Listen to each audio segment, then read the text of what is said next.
we need to move it. Very, very important and very short. I am going to, go straight to the point. I am not going to waste time a lot, because we have a very, very pressing matter and then some important issues that I need to relate with you. It is very, very important that as you are joining, invite other people to join, because the information we have here, you don't even want your enemy to, to miss such information. Most especially invite your family members to hear it, because it is something that I have not seen people talking about, but it is a very dangerous stuff. And then, of course, there is something, you see the post we have here. We're going to talk about these four different posts in this picture. And very, very important, we're going to talk about the activities of one of the senator in Nigeria, the Senator Ned Nwoko. We're going to talk about him. I don't want to, of course, you have seen this. I don't want to mention those things, but we're going to talk about everything that we have seen in that picture. But before then, the one you are not seeing in that picture is what I am going to talk about first, because it is very, very important. That's why I have to start with it, so that anybody who is going to engage or come across this program will see exactly what we are talking about. They will see it, because it is very, very important, and that important thing we normally like to discuss it last, so that everybody will be in the program. But I have noticed that the program gets more viewers after the program than during the program, because the algorithm of Facebook is watching to hear our terminologies and what exactly we are going to talk about before they know whether they are going to boom the program. So it is very, very important for us to know what is going on in Nigeria as we speak. Because in this type of thing, I believe that the media house is supposed to be the driving force that will be informing people that such thing is happening. But I don't see a lot of information about this thing around, public domain, especially from the media houses that are in Nigeria. That is the reason why I make it that it is actually one of the primary reason why I want to do this program this evening, this morning. Of course, we are late generally, the time we normally come into program, but because this program, this information is very, very necessary that you grab it. And once you grab it, you share it with your loved ones back home, because especially even those in Sahel region, we know that it is also happening. There are many, I have heard about such somewhere else, but we are going to mention it in the middle of this program, where we have actually heard about such challenges. So there is will I call it infection? Should I call it a disease? Should I call it bacteria? It is, I think the right terminology is a bacteria that is flying across Nigeria right now. And this bacteria that we are talking about, it is a bacteria that is actually, I believe that the fatality rate of this bacteria is a bit high. So that's the reason why we are going to be talking about this bacteria. We are going to be talking about this bacteria. This bacteria is called diphtheria. It is a very, very dangerous bacteria. It actually stays in your airways, and it's even very, very, dangerous, that it can, distract your breath. It can distract your breath. It has that, it has this element of distracting your breath because it stays in the airways. So it is very, very important that our people get to know about this diphtheria, so that by the time before it will get to you, you will be ready for it. Of course, you know that, Nigeria, there is a lot of, inequality, there is a lot of poverty in Nigeria. So that is the reason why it is important that you know about it, especially the poor people, those who are living in a very, very poor community, because this, bacteria is very, very close to you, maybe. So there is this bacteria. The first place I have spoken about this bacteria, few months ago. Yes, I spoke about the bacteria a few months ago when it was announced somewhere, but in Africa. I spoke about it. So, but this time around, it is now almost at your doorsteps in Nigeria. So that is the reason why, if you are in Nigeria, if you are in Biafra land, you hear this and hear it clearly, because it is not a good news. Now let me read something about this diphtheria outbreak. Let me read the news from Nigeria before we go to what we have to talk about today. The news from Nigeria says diphtheria outbreak spread across 105 local government areas, kills 453 children. NCDC, MPHCDA. I wish I could show you the image of such thing, but let me try. Let me try to see if I could show you. Yeah, it is right in front of you. So this is the image of such thing. I am not going to keep it here. So it is very important for our people to understand what exactly this is all about. Now let us read. Like a wildfire, the latest outbreak of diphtheria in Nigeria has spread to 105 local government areas across the country, killing 453 children as of 24th of September 2023. Just few days ago. Now, diphtheria caused by a toxin produced by the bacteria called Corynebacterium. Diphtheria is a vaccine preventable disease covered by one of the vaccines provided routinely through Nigerians' childhood immunization schedule.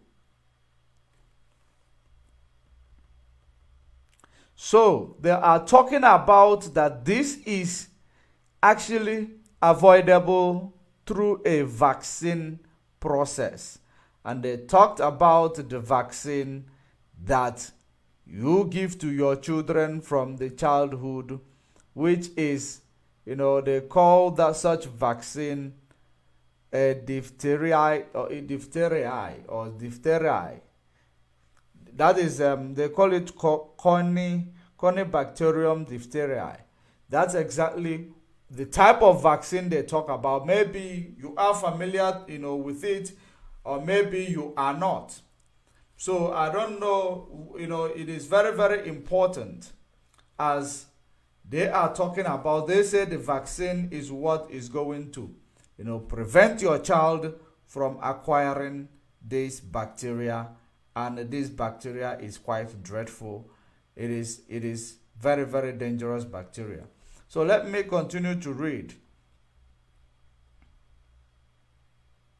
Confirming the situation in its latest update on the federal government's response to the outbreak, the Nigeria Center for Disease Control and Prevention, NCDC, and the National Primary Health Care Development Agency explained that 5,209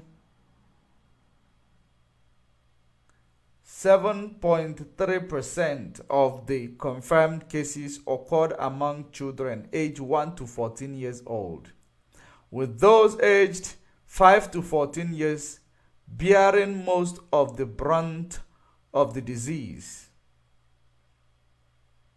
The agency in the joint statement explained that as of September 24, 2023, there have been 11,587 reported suspected cases, out of which 7,202 were confirmed cases from 105 local government areas in 18 states, including the FCT.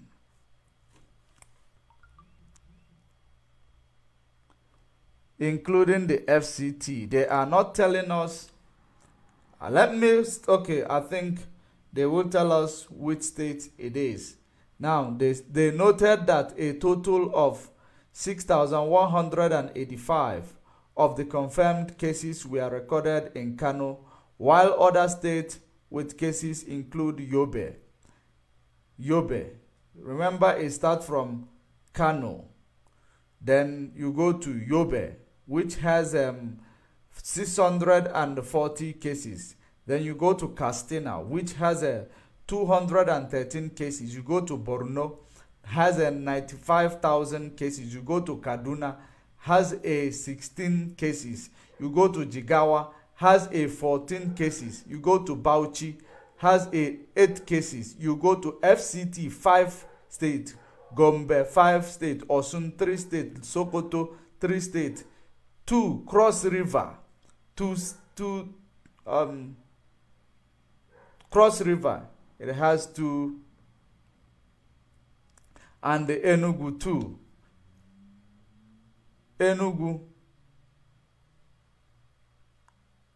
Niger 2, Cross River 1, Enugu 1, and Nasarawa 1, and Zamfara 1.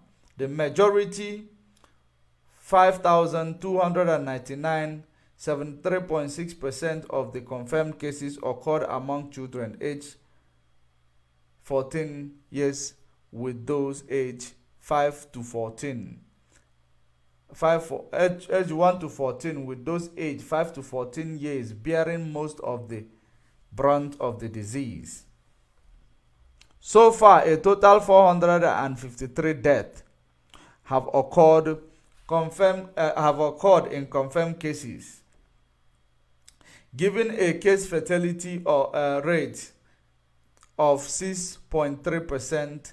They noted it is actually very fast in killing. It is actually killing a lot if it is 6.3% of the confirmed cases died. So now, so far, a total of 43 deaths have occurred in confirmed cases, giving a case fatality of 6.3%, they noted. They further noted that the escalation of the outbreak and finding that 80% of confirmed cases in the ongoing outbreak were unvaccinated.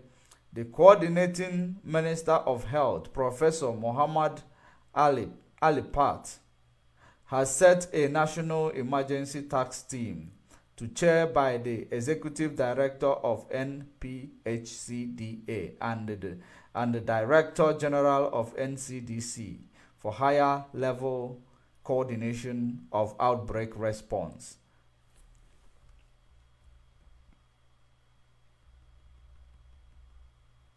The team will also ensure optimal collaboration of all relevant health stakeholders in the fight.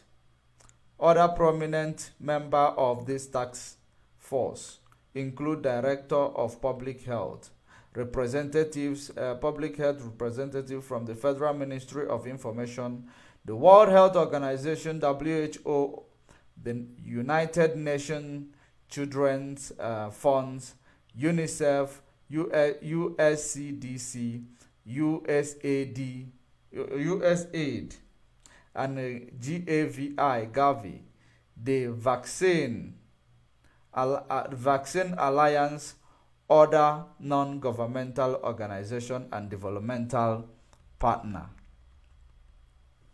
They further noted a historical gap in vaccination coverage was the driver of the outbreak, given the most affected age group of 5 to 14 years old, and the result of the nationwide diphtheria immunity survey that shows only 42% of children under 15 years old are fully protected from the diphtheria.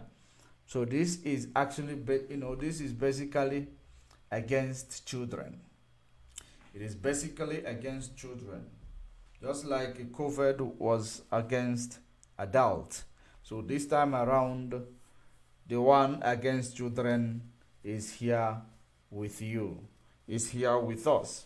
So now this one against children, it says that it is actually affecting most of those who were not vaccinated with the vaccines that is called almost a diphtheria, and it talks about where the cases are reported. And where the cases are reported is something that is very, very problematic, because this is part of the reason why when we talk about the northern Nigeria, we say that their life matters as well.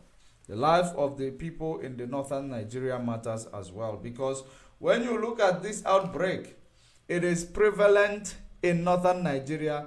It is few cases in the east and the west. It is not even up to minus 0% or will I say, it is not even up to minus. It doesn't, in fact, it is very, very low in those areas. Let us now talk about these areas in the northern Nigeria. How did it get there? Why is diphtheria actually so much in the northern Nigeria? I think I have the answer to it. The answer is that there are many displacements in the northern Nigeria. There are many displacements in the northern Nigeria where the terrorists have displaced so many people from their homes, and from this displacement you find people living in a places that is not suitable for their health or suitable for human habitation. So that is what exactly that is going to promote this outbreak, that is going to make this outbreak to spread like a wildfire. Because if you look at that, many places in the northern Nigeria, Fulani terrorists will and the other, which is called the bandit, Fulani terrorists, which is called the bandit, because we know that Boko Haram only goes to a particular place where they find, but probably mineral resources, raw material. So that's where, some of these Boko Haram and ISWAP, they make sure they occupy and stay there, not moving. So Fulani terrorists decided that they will go into the northern Nigeria in their different states. They will they take over the communities and people run for their lives. You find these people staying in this, area that is not even good for human habitation. Not only staying in those areas, they are not staying in a proper, building. They are staying, some people build a bako there and they are staying there. Some people build a shack and they are staying there. So it is something that We need to understand it is a key driver of this diphtheria in the northern Nigeria, because they are not living a standard of life that is good or that is okay for human habitation. They are not able to, malnutrition becomes the order of the day, because even the government, who's supposed to take care of these people, who's supposed to make sure that these people are not displaced, giving them the adequate security that they deserve, this government is not doing what it's supposed to do. Then this is as a result of poor lifestyle, because of poverty driven poor lifestyle across the northern Nigeria, and the running from the Fulani terrorists, which is the reason why these people are having the highest number of infected cases of diphtheria. Because when we talk about here that these people does not have a lot of people speaking on their behalf, and even if they do, those speaking on their behalf, it is difficult. It looks like they are being suppressed so that their voices may not be heard. That is exactly what it means, because these things, it is as a result of poor health, not even poor health, I think poor environment that result to diphtheria. It is more prevalent in those areas, in those poor communities where people are feeding from hand to mouth, where people does not have adequate water supply, where people does not even have enough to keep up to the hygiene.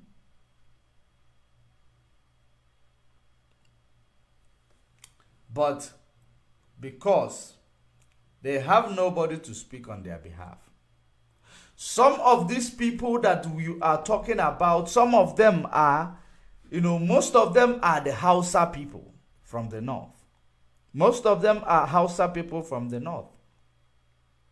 And some of them are even the Fulanis. The Fulanis that have blended in with Hausa people. So, some of them are those who are being oppressed in the northern Nigeria by their own people. They are condoning it. Hausas are condoning it because they are so scared to speak. Hausas cannot rise up to defend their land from this menace attack, of terrorists. They are running away and placing the life of their, children in danger because Fulani overwhelmed them. That is exactly what we are seeing here. And when we talk about, most of the time, they call it ethnicity stigmatization. We are not doing it. It is not what we are doing. We are facing reality. These people we are talking about, they are known for, moving cattle from places to places with AK-47. They are wanderers. They are known for jihad. They are known for Wahhabism. These are the people that, when they come to you, it's either they conquer you to rule over you because they believe they are after Muhammad. The level of their fanaticism in this religious belief on their own belief system, it is actually too much. So that is the reason why you find them doing what they are doing. They are not indigenous people. They are not. As they are chasing them from Mali, as they are chasing them from Burkina Faso, as they are chasing them from Guinea-Conakry, as they are chasing them from Niger Republic, they are making their way into Nigeria. That is the reason why they are lobbying with the whole, Britain. They are lobbying with Britain to see if Britain will get them protected. But It is very, very necessary for you to understand that there is no way Britain will push a propaganda that will get them to be protected in all these areas where they are terrorizing. They are really terrorizing areas. And propaganda does not sell anymore. Propaganda does not market anymore because there is media to debunk any lies being filtered. So now it is very, very important whether they are reviewing, just like we read a few days ago, that they are reviewing the laws, or they are reviewing the policy of the United Nations over the Fulanese. As they are reviewing the policy of the United Nations to see how they will give them more incentive. So it is very, very important for us to know that Fulanese are the ones that are being used to oppress our people. Fulanese are being used to oppress our people. These people, whatever they are doing it for the sake of coming into your land and taking it over for the habitation, for their own people to come in and inhabit the land. That is exactly what the Fulanese are doing. That is their plan. They don't care about what you have on the, under the soil. They don't care about it. What they care about is to take over the place and do their Wahhabism and do their cattle rearing, do their cattle moving. That's the only thing they care about. And Britain and other, big world having seen such, they decided they will use these people when they are actually on the same mission. They use you to get what you want, while you use us to get what you want, which is to take over the lands in these places and find a place for your people. And we will actually use you to get what we want, which is exploiting the resources from these places. So it becomes it becomes a pack of these people who are trying all their best to exploit the people, the indigenous people. It becomes problematic, especially when people are not able to decode what exactly is going on. Fulanese are not actually ready for a development. They are not ready for development. These people, the only one of this, the most Fulanese, they don't attend Western education. They do not attend Western education. Or formal education. They don't attend formal education. So they are practicing, nomadic education. They have this nomadic education. And with their nomadic education, it will take you nowhere. It is going to take you nowhere as a nation if you decide to live with them. Because this nomadic education, it is a setback to human development. A serious setback to human development. And I am in no way saying that Western education is more important or more better. But when you look at this this education, system that we are using, at least if it doesn't get you anything, it gets you informed. If it doesn't, make you to achieve anything, it makes you to be informed. It keeps you informed. But these guys they don't care about being informed. They don't care about, development. All they care about is Wahhabism, jihadism, conquest. And they are the real people who are called the wanderers. They wander from places to places.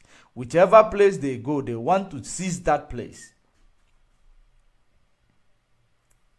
So, what is happening, they are the people who contributed all these, lifestyle people decide to start living in the northern Nigeria, poverty lifestyle. Those who were even able to have at least a good home, even if it is not a sophisticated home, they were able to build themselves a good home that is good for human habitation. But at the end of the day, these people took it away from them because they want to conquer their community, because they want to take over their community. They decide to take it away from them. That these people might, go into IDP camps. IDP camps is an empty land where people will be able to put up any structure that they will be, emergency structure, such as bako or sharks. You put them there and they will be living there. Then their children will be, getting bacteria because of the environment. There is no good water supply. There is no incentive from the government that will enable these people to survive. These same people are the ones who are contracting this type of diseases or bacteria called diphtheria, and they're now spreading it out because they will meet each other. From there, they will even go to the city. From there, they are spreading it. Before you will know it, it becomes epidemic. And it will be contained where it is. So the government who is saying that they are putting a contingency plan to make sure that they curb the spread of this virus, or to do, they say that they are doing tracing and tracking and tracing. All these things are fallacy. Because if you want to do something, first of all, elevate people from poverty. Poverty is the key driver to all these bacteria. If they cannot elevate people from poverty, they are doing nothing. And if they decide to find out that it is only the bacteria that affect the poor people or poor communities, they wouldn't care less. They would not care less. Because what is going on there is Nigeria happening to Nigerians. Nigeria happening to Nigerians. The biggest economy in Africa. The biggest economy in Africa that cannot fight terrorism.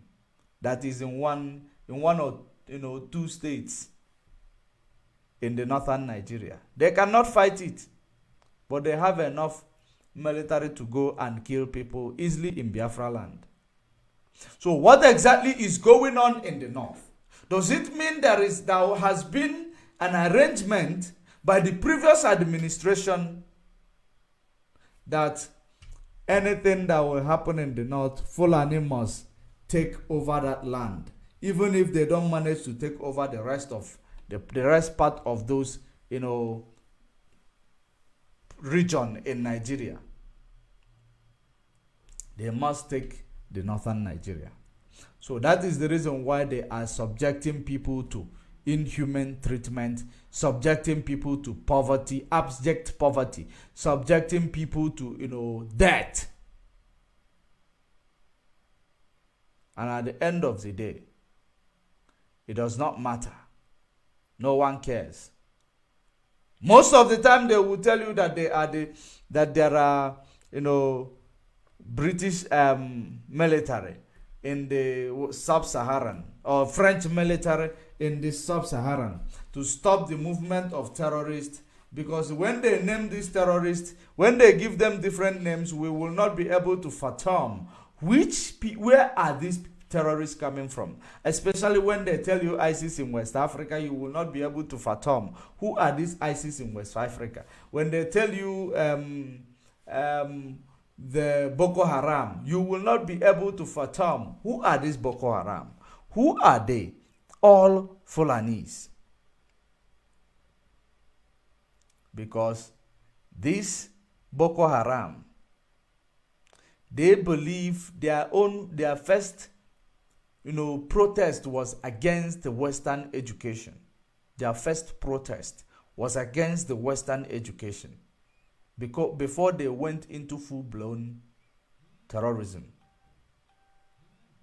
And today it is happening, it is haunting Nigeria and the indigenous people in Nigeria. As it is haunting them, they don't have a voice to speak because they are subjugated to the point that they do not have right to speak. Mazen Nnamdi Kanu is a key example to it. He is a key example to it. When you speak, you become the enemy to the government. When you speak, they will say, bring you to be killed. So now, having seen all these activities of these people, you find out that whether they tell you Al-Qaeda is from Maghreb, you will find these people called Fulani amongst them. Whether they tell you ISIS in West Africa, it is more driven by the Fulanis. When they tell you headers, it is Fulanis. Mieti Allah, Fulanis. So when you see these people, you ask yourself, why are they not settled in Nigeria like every other ethnic group? They don't want to settle like every other ethnic group because they want to overwhelm the country and take over the country. That's what they want. And Britain promised that to them. That was the promise of Britain to them. Because they are delivering their own path to Britain. Because of they take over, they have access to resources coming out from the land of Nigeria.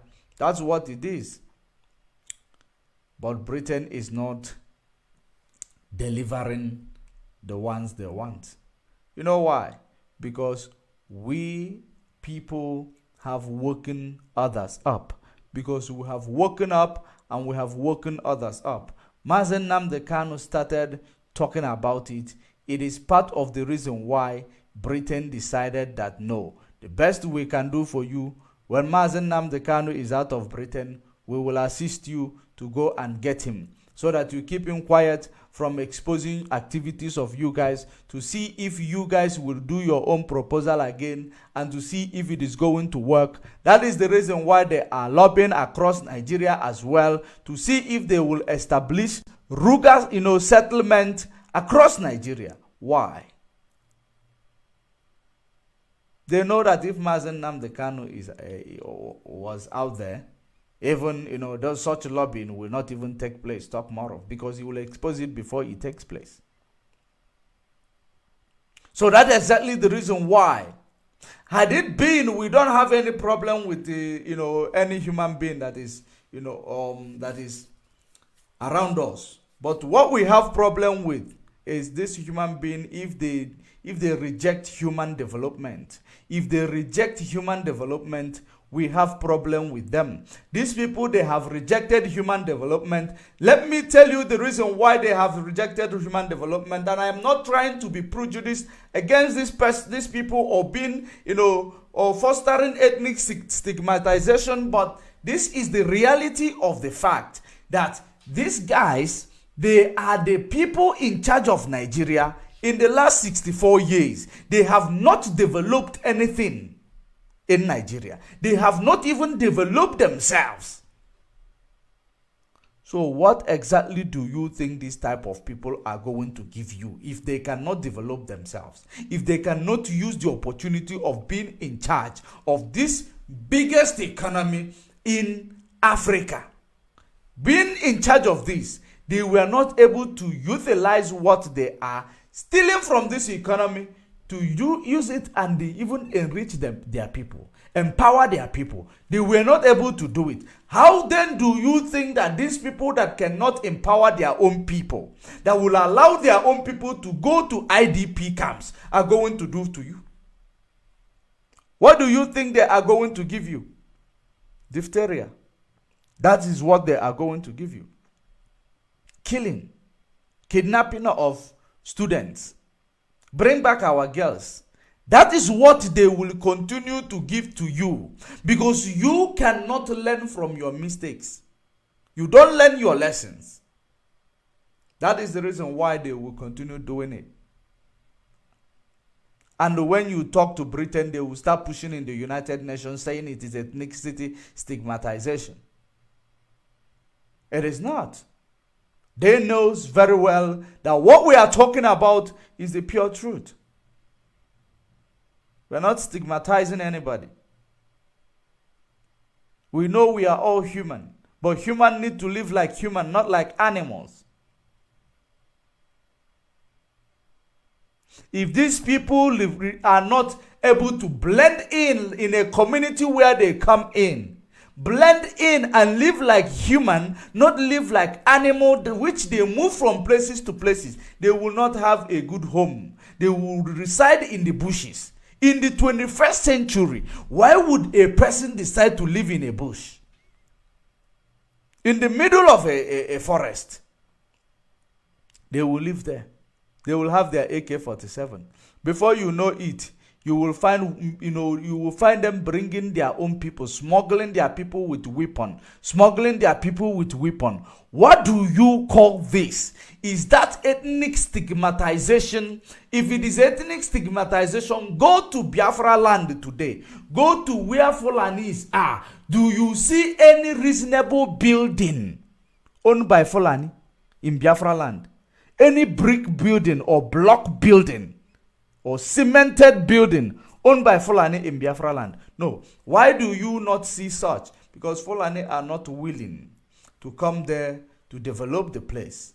They want to come there to stay in the bush, attack people from, do guerrilla warfare on the people from inside the bush in order to conquer this area. Then it will be like this area is no-go zone. You cannot go that place because Fulani have taken over that place.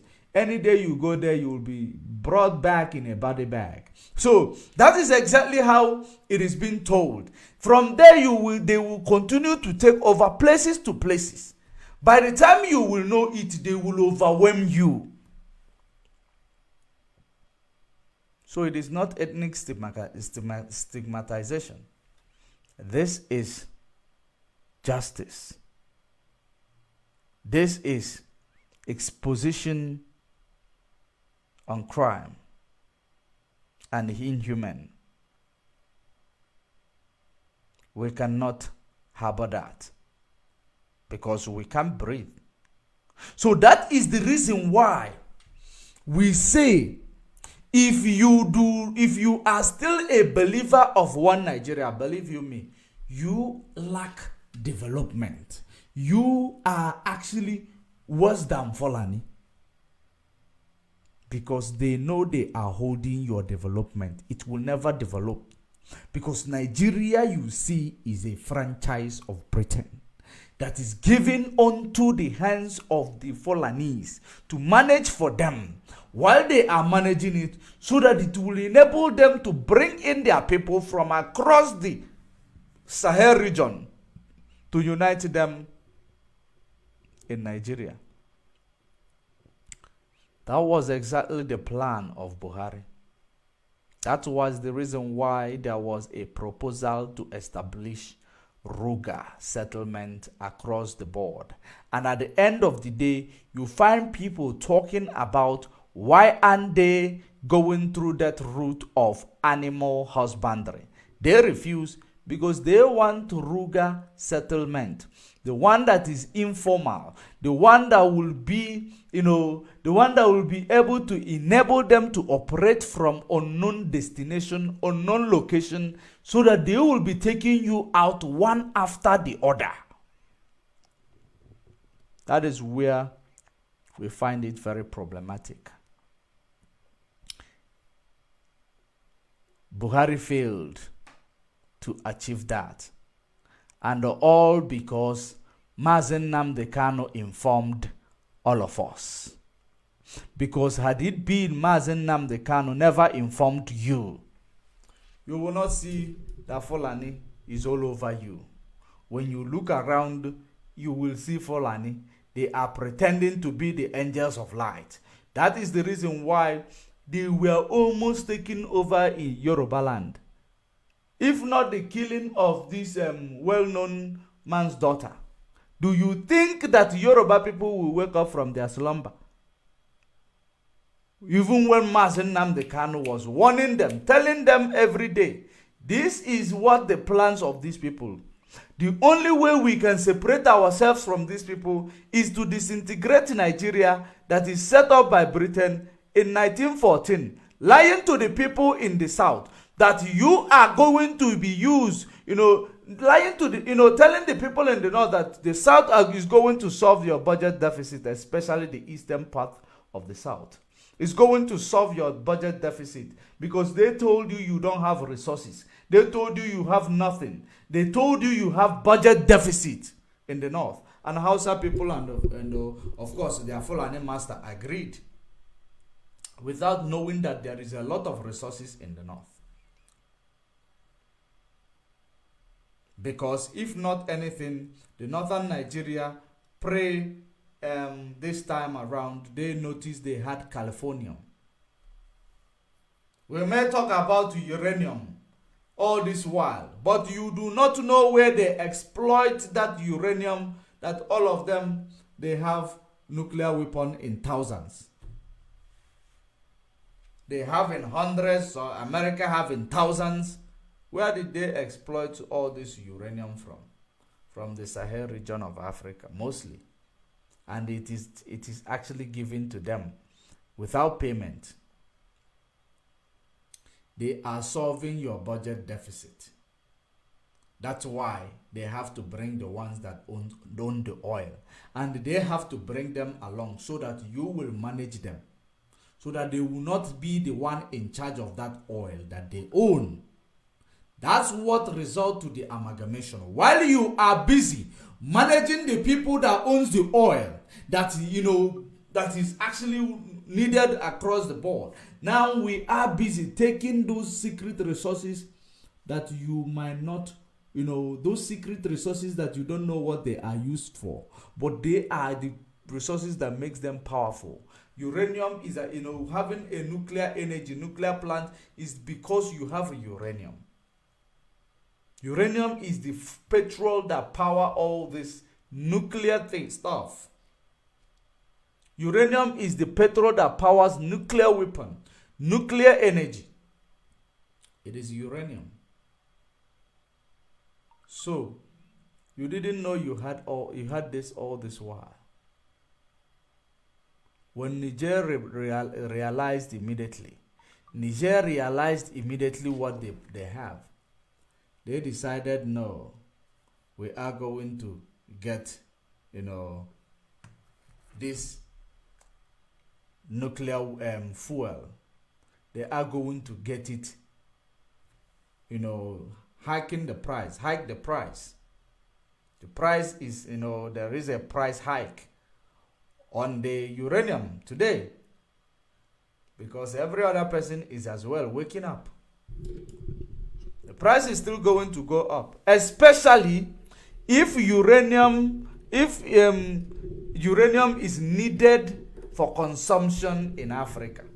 The price will start going up. Whenever you see African nations signing a nuclear deal, uranium price will, start also going up as well.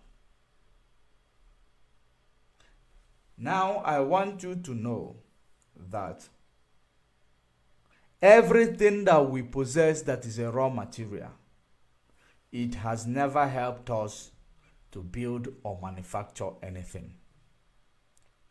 It does not mean that we do not have the skills. It does not mean that we do not have what it takes. But we do not have a political will. Because politics that they have imposed on you, it is not the type of politics that is actually, palatable to you. That is the reason why, among everything, you are not going to move forward, because Nigeria is a projection. It is projected, and how it is going to function, it is already projected. And the same trajectory is where it is going. And that is the reason why it is important for us to get it right. We must go back to the drawing board, pre-colonialism. If we cannot go there, we aren't going anywhere. And going back to the drawing board, pre-colonialism, it is the disintegration of this structure called Nigeria. The amalgamation and the mixture of oil and water. If you don't spill that oil and water, you will never get it right. You must spill that oil and water so that both of them will find their own origin. And they are going to be, they are going to be, uniting with each other. They are going to be uniting with each other. Water goes their way, oil goes its way. Then oil will work with oil, water works with water. Because they are not soluble to each other. So if we are going to get it right, that is where everybody that call themselves a reasonable person need to start thinking. Because when you go to this, out there, they will be telling you human resources. Forget human resources. You don't know the value of human resources. So forget it. Stop using it as an excuse. You don't know the value of human resources. So why are you using it as an excuse? Human resources. You gather the biggest nation in Africa, and poverty becomes they created an institution called poverty inside this biggest nation. Why?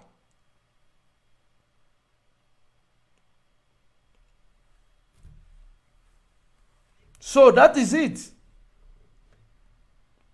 For you to get it right, you must disintegrate Nigeria. For you to get it right, you should listen to what Mazen Nnamdi Kanu said. You should go back to see the reason why there was a war in 1967, because the aftermath of that war still lingers. Aftermath of that war still lingers because you do not have spiritualism, African spiritualism anymore. That is the reason why you are doing as you please, because you do not understand African spiritualism. You don't know that things lingers and it will always hinder you without you knowing, because there is something called Christianity, and they tell you in Christianity it is all about forgiveness. No. What are you going to forgive? You forgive people who did something to you without knowing.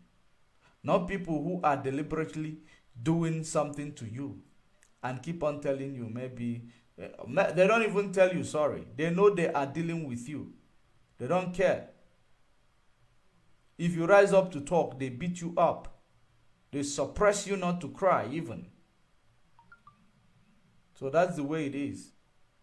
You cannot actually be adaptive to such situation, even though they tell you that the evolution of human being is being able to adapt. Adaptability is the evolution of human being, or characteristics of human being rather.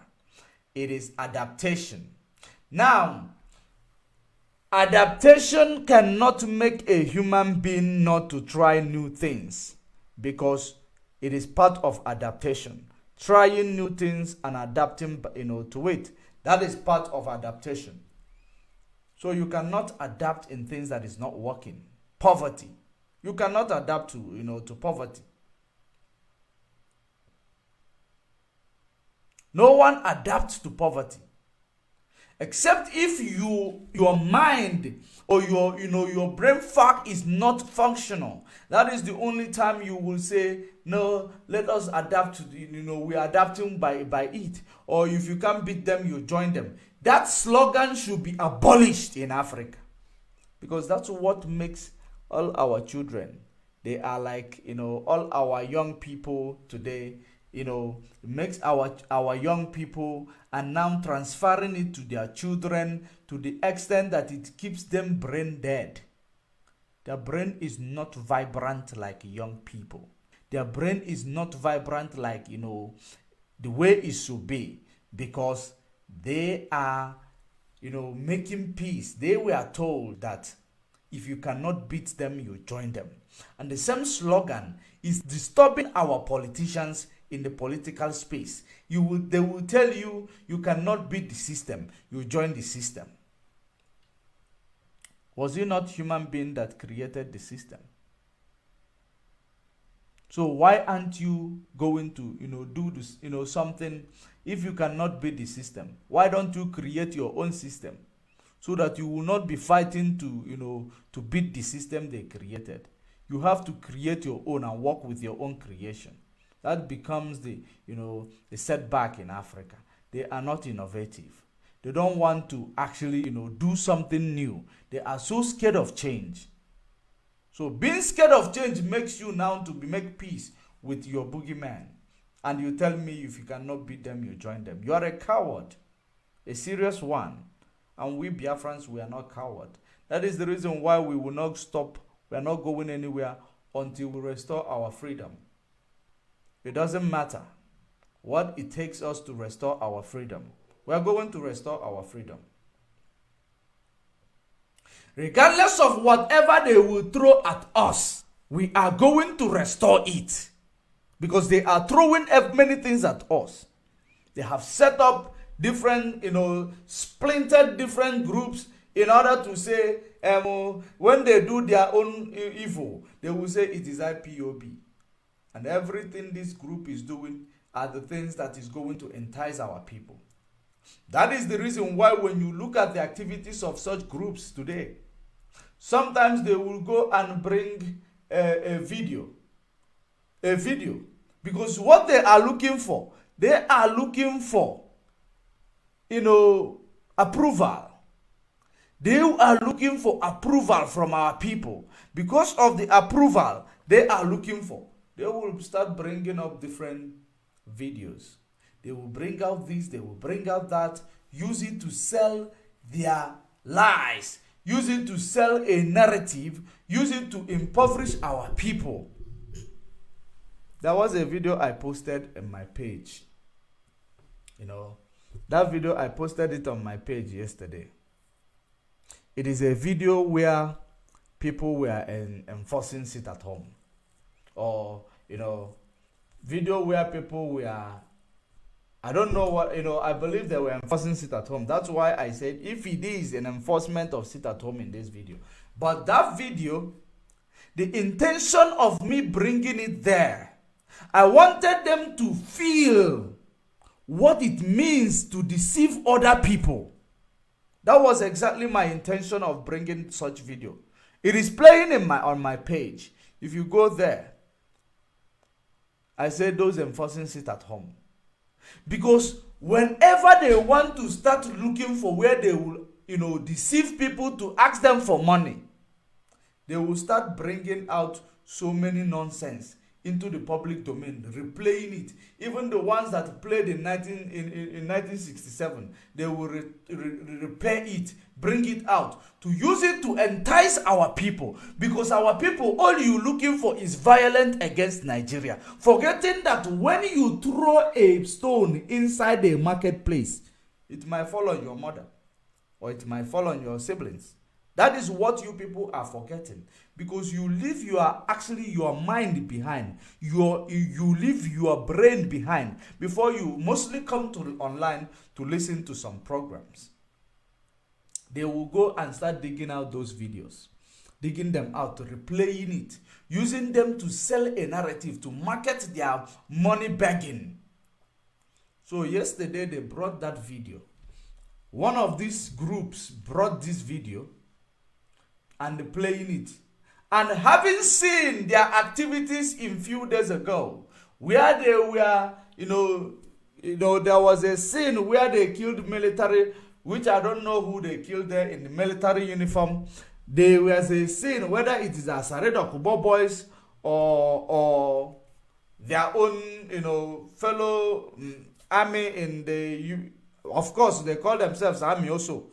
So after that, they are setting up. When we proposed that these people said ESN should not carry arm anymore, the next thing they did, they went and show you a picture of a dead person, telling you it is a confirmed Fulani. Confirmed Fulani, see Ogu, see this thing, confirmed Fulani. What is the use? What exactly is the use? Who are you looking for approval from? Who do you need to entice?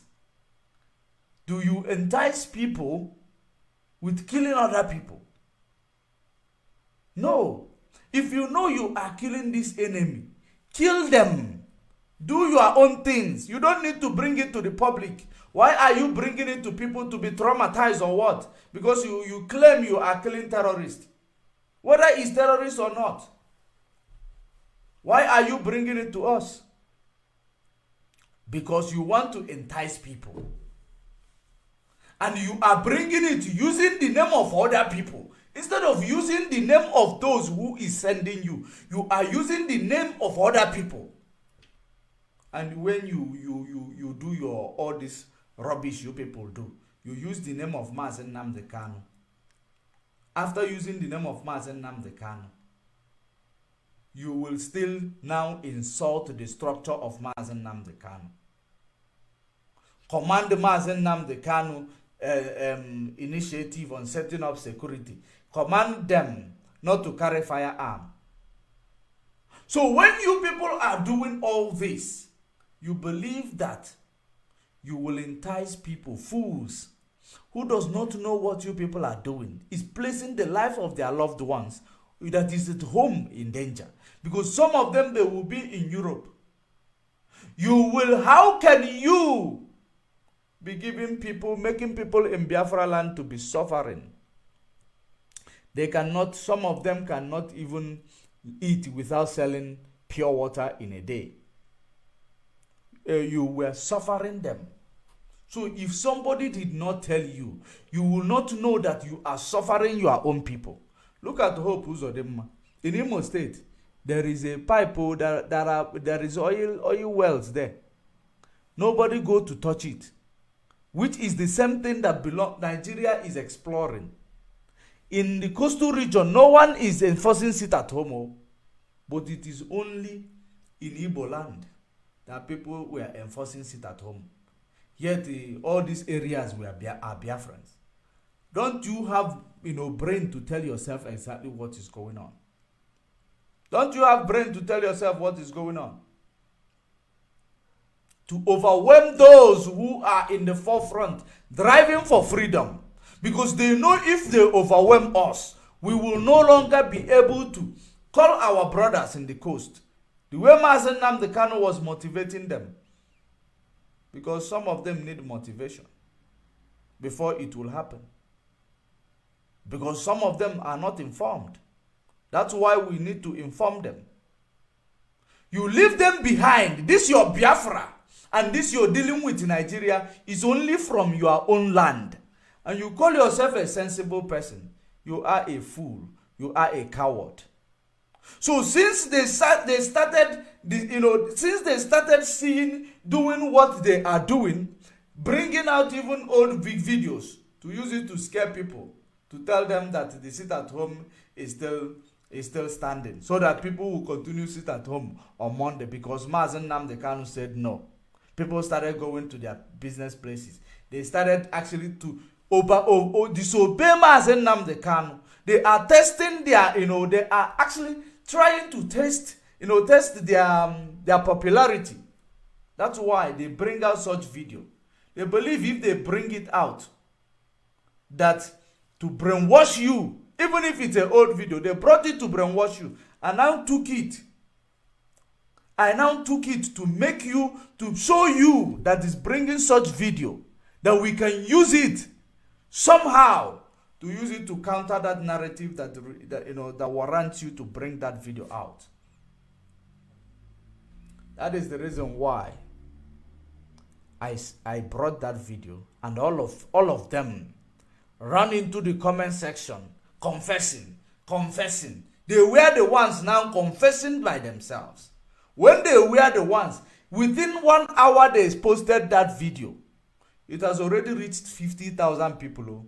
Whoever that posted that video, they gave it to one of the bloggers to post that video. It has already reached 50,000 people. And these 50,000, if they are the real viewers, they are being brainwashed. Our army are everywhere. Once they change clothes, go any other place, it will look like there are more than 100, because they will change clothes to go this. They want to start showing them they have different color of army, when they have nothing. When they have nothing. That is exactly what they are trying to do. And when you look at it, when you actually return the favor, they become so mad. Go there, you go to the comment section, you hear what they are confessing. It is an old video. It is an old video. But it was not an old video when you took it out to use it to manipulate people, in order so that when you solicit for fund, they will give you. That's exactly what you people are up to. We know very well. Whenever you begin to see all this type of insecurity in our land, you will expect people asking for funds. You will expect people asking for funds, because they need approval. They need to show you advert. Once the fund is given, people will be going about their businesses. Once the fund is actually finished, you will find them acting another movie. That's exactly what these people are doing. Somebody is serving the zoo without knowing they are serving the zoo. And a lot of you are serving the zoo without knowing that you are serving the zoo, because you believe that all that glitters are gold. Don't use emotion. Emotion is a problem that we have as black people, being so emotional. If we are rational thinkers, we are supposed to have gone far very many years ago. But because we are emotional thinkers, that is the reason why, even in 1967, some people decided to start saying, you have led us in unprepared war. That's what they told Ojukwu. But they were the one, let's go to war. Let's go to war. They are the same people who were pushing Ojukwu, let's go to war, let's go to war. They are the same people who will come out and say, you have led us to unprepared war. Is that not idiocy? And that is exactly ama. Nwata no ogwu egboro egbo si na ogwu ana otoka. Okwa ogwu egboro egbo na anu na Biafra land. Unu feel na ogwu na atọ ụtọ. Oh, obokwo obelo very soon ọ ga-akpọtụ. Very very soon ọ ga-akpọtụ. All these things that these people are doing, all of them, I have spoken to so many of them. The only thing you will find out is that these people are not well informed. And you see, there were some of them I was engaging the other day, telling them that what you are doing is inviting the killer squad of Asare Dokubo in military uniform and some Fulani terrorists in military uniform into Biafra land with, they call it joint tax team, to go and kill Biafrans and burn people's houses. I told them, as much as many of you have houses in Biafra land, some of you have, a good duplex, but you are not staying there yet. One day Fulani will, bring themselves, their army. It will be your own house it is going to touch. Then you will come and say, that day, that is the same day you are going to wake up to see that when you are throwing a stone inside a marketplace, it will fall on your own head or your mother's head. That is something that these people does not understand because they are foolish. They don't use their brain. They use their ears to think. Now, you look at this, how confused these people are. I want you to listen to this video that is coming from one of these people. Listen to the video that is coming from one of these people. They use their brain for something I don't know. Listen. One. Now the question is, between Simon Ekpa and the leadership of IPOB, the DOS, who is or who can be described as a career freedom fighter?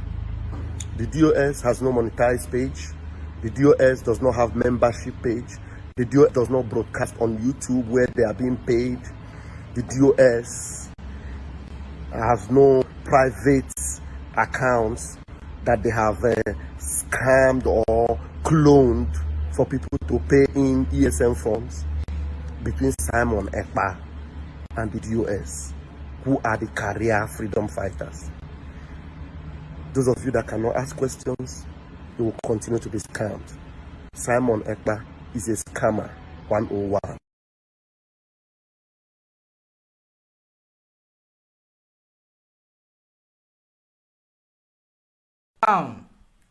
You see, this is a confession from one of them. Confession from one of them. And this confession, immediately when they did this confession, you find out at the end of the day, it's either that some of them will be lured back and start now giving them money, knowing that some of them also need money, so that they will no longer get, to misbehave. But you see the fact that this young man stated here, no matter what happens in this life, the fact that he stated here, what you have learned from this guy, you cannot unlearn it. You can never unlearn it again. Yet, if this man come tomorrow and start telling you otherwise, you will forget this. Listen. I'll be dropping it as it comes.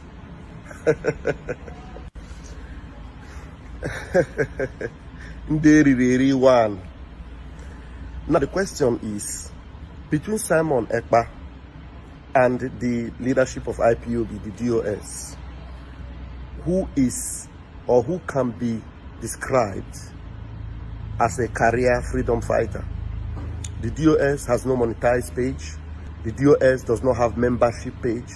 The DOS does not broadcast on YouTube where they are being paid. The DOS has no private accounts that they have scammed or cloned for people to pay in ESM funds. Between Simon Ekpa and the DOS, who are the career freedom fighters? Those of you that cannot ask questions, you will continue to be scammed. Simon Ekpa is a scammer 101. I'll be dropping it as it comes. I'll be dropping it as it comes. So this is exactly what, this, for you to see how these people are. For you to see how these people are. They know the truth. But once you call them and start giving them small change, the truth now becomes a lie to them. That has been how they are. Because some of them came into the struggle for what they will benefit from the struggle and not what they are going to give the struggle. That is exactly the reason why some of them, you see, are doing what they are doing.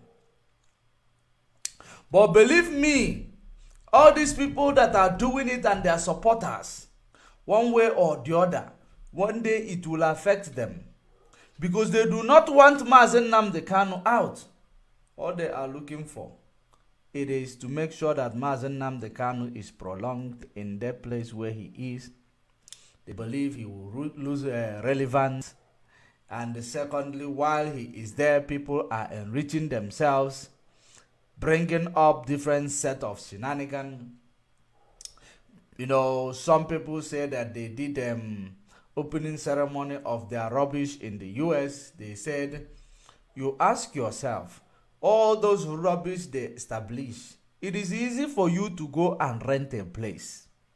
What do you want to do in that building? Or in that, maybe it is a commercial, apartment or commercial building. You rent it. You say you want to establish an office there. You want to establish an office there. It is a private building. It is not government-owned building in the United States. So whether you establish whatever you establish there, it doesn't concern the government or anybody. As long as you are not doing illegal activities there, such as consultation to exploit people, or you are not doing anything, planning terrorism in that place, it does not concern the government. So when they tell you they have established an office, that Emeka Livingstone went there, it didn't work, all this, it was because of that they run to establish such thing, so that they will show you that they are doing something when they are doing nothing. It is only in the 5 states, Igbo-speaking Biafra, while there are more than 13 states or more than 12 states of Biafra land. Igbo-speaking Biafra is where their atrocities are happening, where they will claim they will hurt Nigeria economy. Only in 5 states where there is no inside these 5 states there is no embassy. There is no embassy. There is no seaport. There is no international airport. There is no government established companies. There is none. It is only private owned businesses and the people who do menial jobs to survive. Barrow pushers, pure water sellers, street vendors. Those are the people who you find in those areas, or individual businesses. And you will always shut it down, intimidating people not to access their business. You will tell us you are hurting Nigeria. In Imo State, you do the same. When the oil producing area, they are freely doing their own stuff in Imo State. But you claim we are hurting Nigeria. Don't you know we are hurting Nigeria? That is the slogan of those who mokoko. Don't you know we are hurting Nigeria? Nigeria that does not care about your businesses in the East. They wouldn't even mind if you shut it down for 5 years. When they are already, controlling you, trying to impoverish you, so that you do not have access to development. So when you are crouching yourselves by yourselves, it makes it easy for the Fulani projected system to work on you through Britain. British projected system through Fulani to continue working on you. What they need is there is not a lot of agricultural produce that is coming out from Biafra land. Agriculture is northern based. The only thing that comes from Biafra land they want the most is the oil.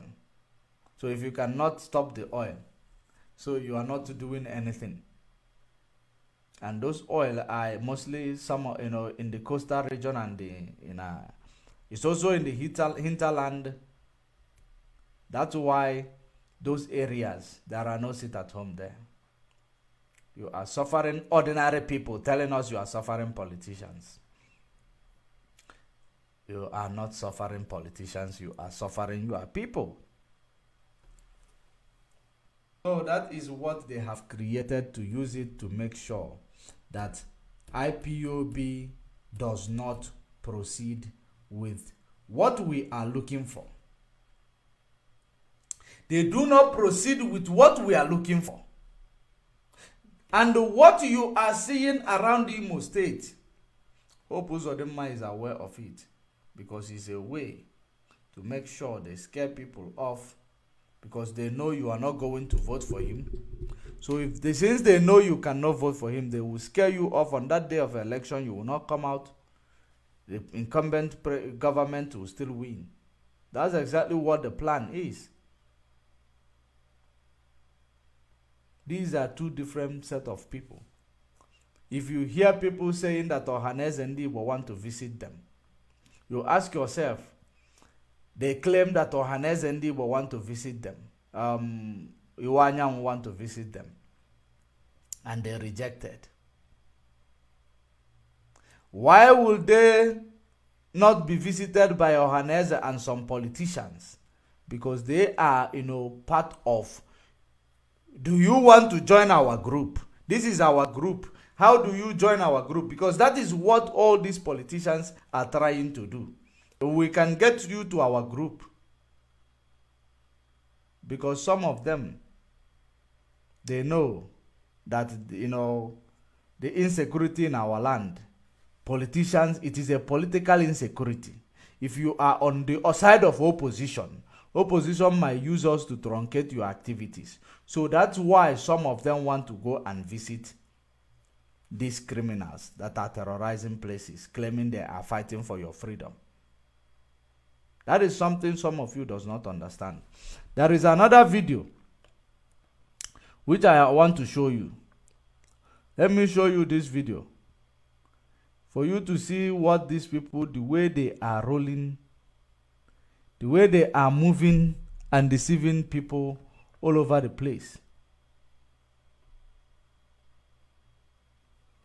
Let me see if I will. Yeah, I believe I can. It will come to the screen.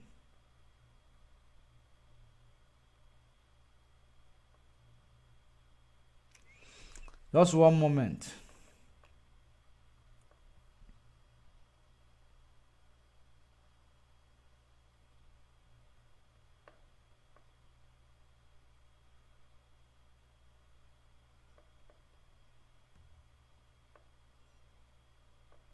I want you to see this video.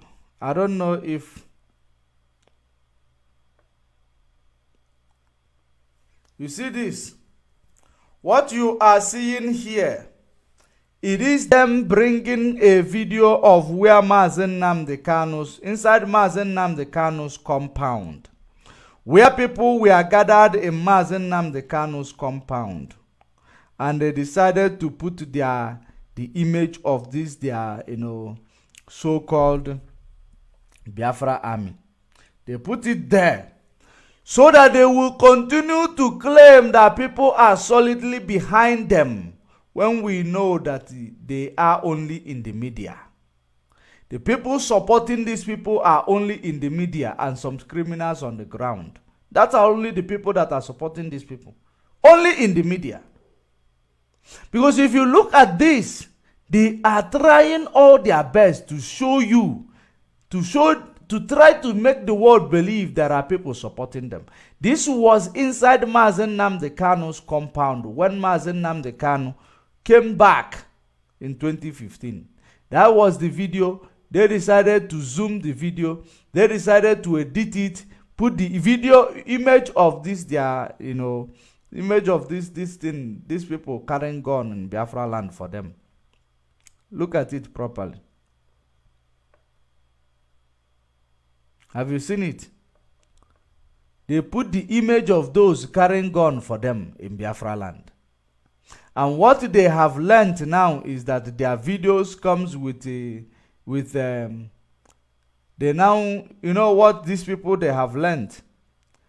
They have learned that they will place their videos in copyright. That's what they've started doing. They are copyrighting their videos. That's exactly what they do. You ask yourself, what is the reason why? Because they don't want us to expose their atrocities anymore. Yesterday, immediately I threw up a video of that video somebody reported it, it becomes a copyright. They copyright straight a video which they say that it is not a new video, but they brought it and they were sharing it. So the same thing is applicable to this video you see. They go and they are good with screen, what you call Photoshop. They Photoshop that video. They remove the background where it will show Mazen Nnamdi Kanu. They now, where it is going to show Mazen Nnamdi Kanu, they block it with their so-called Liberation Army. That's what they do, to use it to make people believe that there are people following. It is only in the media, those ranting in your comment section. That is the only where you find the followers of these people. That is created by, by Western agenda. It's only in the media. For in case if you don't know. So all these adverts they are playing, both to be with the shooting of the military, both with the bringing old video and emerging videos with this, which one you saw now, all of them, it is because they are going to beg you for money soon. That's it.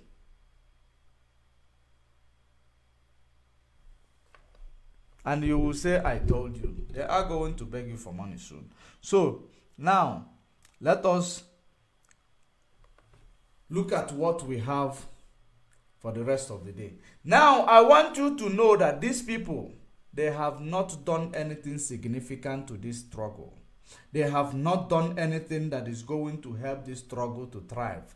The only thing they keep doing, it is all about trying all their best to lie to people.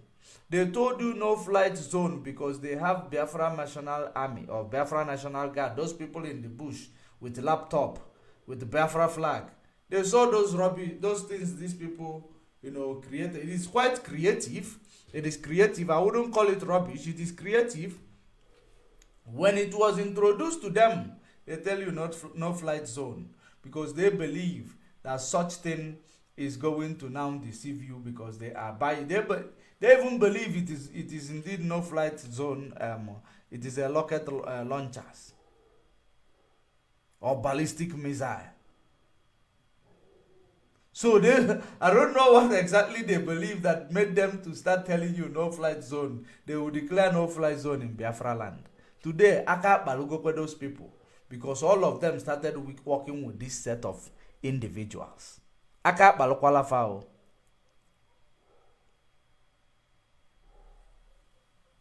So that is exactly what you will see, you will see when these people are actually, what these people are doing. That's what you see around their doings. If you continue to follow this, Western agenda to destabilize our people, our land, to make people give up on the quest for their freedom. I know our people are resilient.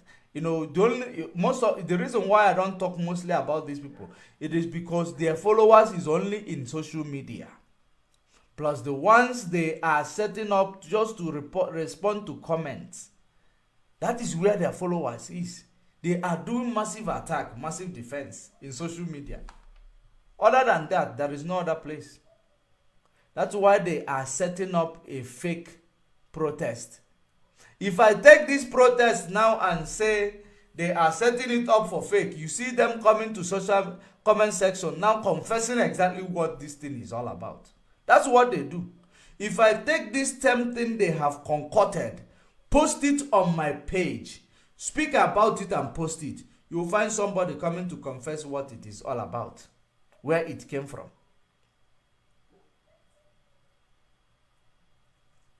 That is one thing you will see these people are doing. You cannot use lie to fight lie. You cannot use lie to fight for freedom. Rather, it does not work. So let us look into what we have. That is actually a digression. Let me remove one monkey from my screen. That is actually a digression. Are you aware of the price of the bag of cement today? This news said that the bag of cement is going to 9,000. The bag of cement is going to 9,000. Are you aware of that new phenomenon? A bag of cement is going to 9,000. Yet there are many cement companies in Nigeria. Bag of cement. Now, if these things are skyrocketing, petrol going high, dollar rates going high, cement going high, food going high, everything is going high under the new administration. When you ask the new administration, they are taking advice from the people from the Western world. And when they are taking these advices, they will tell you implementation of monetary policy. It is going to be better in future. But how is it going to be better in a society?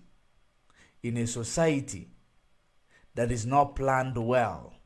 In a society there is no infrastructural development. There is no system. There is no system, among others, that govern monetary system, that governs the food prices, that control the importation, that controls there is no system.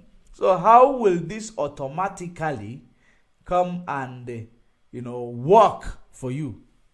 Monetary policy. How is it going to work for you? So that you will go and take loan and get the country to be overly indebted. Because that is what they are building.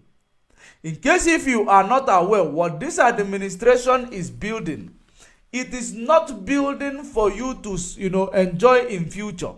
They are building their profile in order to attract more funds from IMF, because the previous administration destroyed their profile, put them in debt. They become overly indebted, so they cannot attract more funds until they decide to clean their profile, build their profile. That is why they are going through a monetary policy, so that they will be able to attract more loans. In case if you don't know. Because I know some of you who are overly educated will believe that everything will be settled, especially those so-called economics. You will tell me that everything will be settled in few months or in few years. We are going to reap the benefit in few years. Have you ever seen something that go high in Nigeria coming down? That is something I want to ask you. Go to the history of Nigeria. Is there anything that goes high that later all of a sudden goes down? It does not happen. Inflation goes up, it doesn't go down. It stays there. Another administration comes, it goes more higher. The petrol price goes high. The only thing that normally comes a little bit down, it was petrol price, because they were manipulating it when they pay the so-called subsidy. It brings it a bit down. The time they don't pay it, it goes high. So now, when you see that they are claiming that they are introducing monetary policy, it is not for your business. It is not going to favor you. All these things that their prices are going up in the name of monetary policy, which is extra taxation or indirect tax, it is not going to improve your economy. It is going to improve your, borrowing. It is going to improve your access to borrowing. That is what most of us don't understand. It is true that some of you who are economists, who see the trajectories of how they are implementing it, will believe. I don't blame you if you believe it is going to help the country. Because you believe it because you have no experience of how these things are actually going. You are making your prediction based on your area of studies. You are not making the prediction based on the information acquired as per what is the primary purpose of this same government from doing this they are doing. Do you know their primary purpose? It is to enable them to go into IMF, World Bank, Development Bank to, source for more borrowing, keeping the nation overly indebted. So there is nothing that goes up that, normally come down. There is nothing. You cannot talk about petrol because petrol is a commodity that people trade. It goes down, it fluctuates. So when you talk about all these food prices, you talk about building materials such as cement that we are talking about, it's going to go to 9K. 9K. If cement goes to 9K, because they know that the most people that are building houses, they are your people. And they have, I don't know if Ibeto is still building cement in our land. Because Ibeto cement and all that is there, people might turn to it. I don't know if they have called it back. So at the end of the day, when there is no much competition, that's why the businesses will do what they want, unregulated. They are not regulated.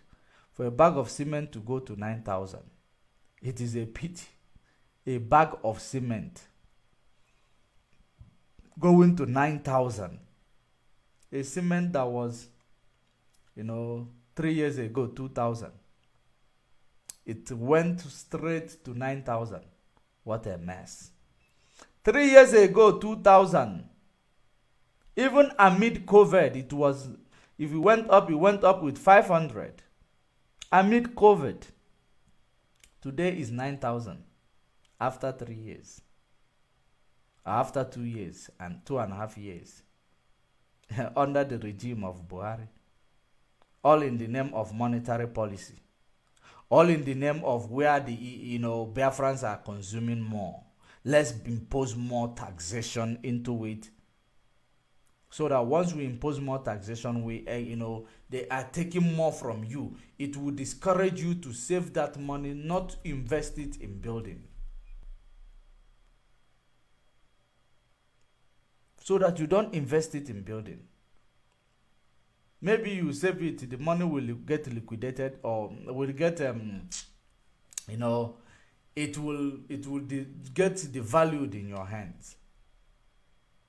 The money you want to use to build because you are waiting for the bag of cement to go down. So why? Who is benefiting from all this price hike? The government.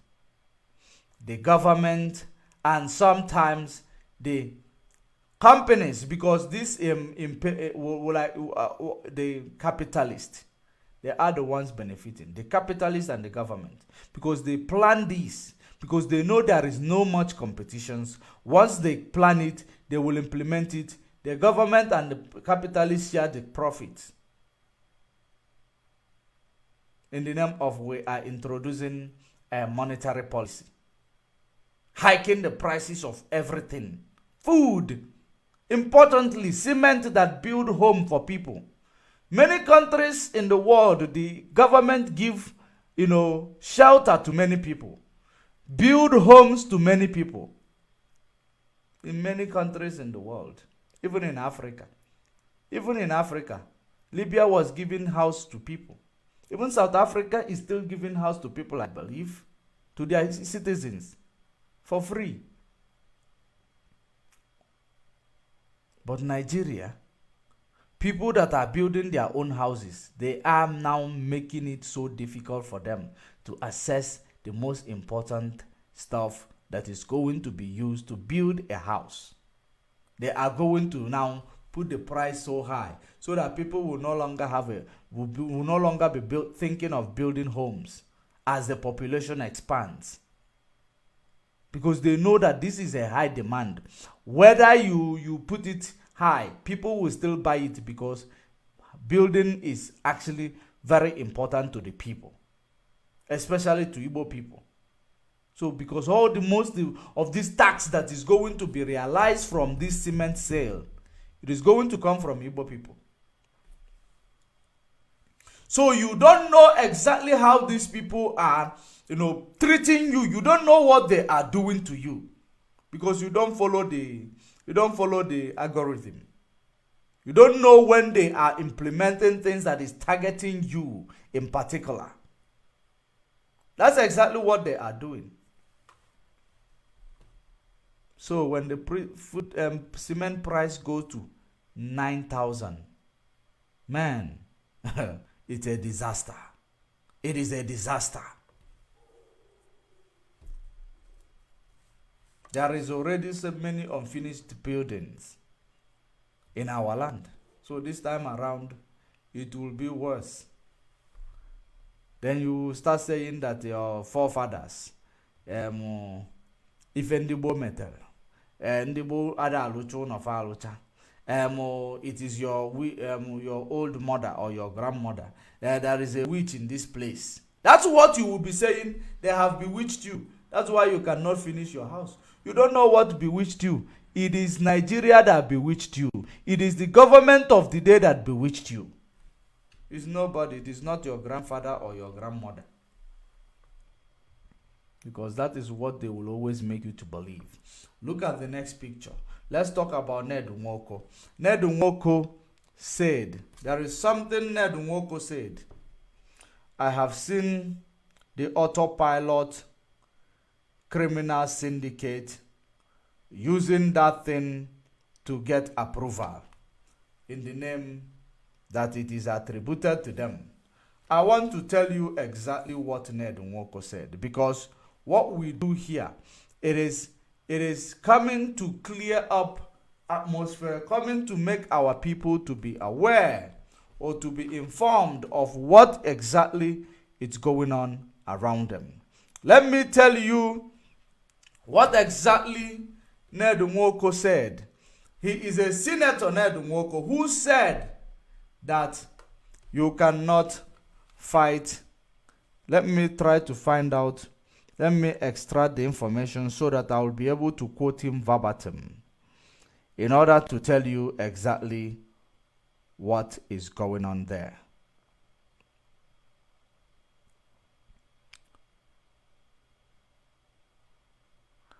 I hope I brought this together.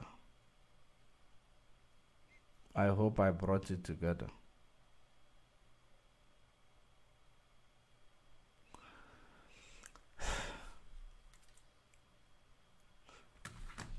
Just one moment.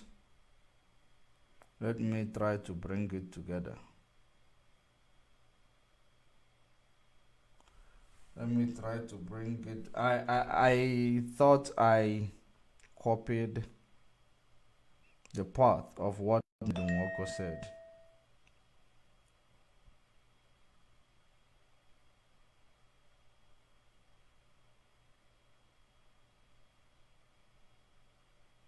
He said that there is no amount of pressure that will stop